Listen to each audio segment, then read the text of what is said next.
Before anything, I really want to pay my deepest tributes and admiration for Dalai Lama for all his lifelong work for the freedom and for the rights of the people. And His Holiness has done a really an amazing work.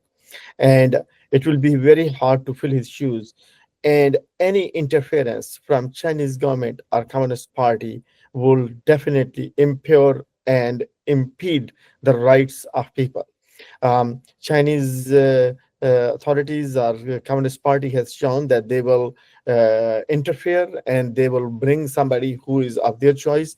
But I think this is the responsibility of not only our commission, but the United States and the rest of the world to not let that happen, because life and future of millions and millions of people who are already living under oppression will be disturbed. That can happen again as in the form of economic sanctions, that can happen in the form of restrictions on travel, that can happen in the form of restrictions on activities of certain businesses who are behind those actions. And we need to be really, this will be one big blow to the whole humanity if we let that happen in under our own eyes. And then that work of decades will go wasted. So I think this is should be USCIRF's top priority, to work and advocate other entities to work strongly on this thing, because this year could be a decisive year.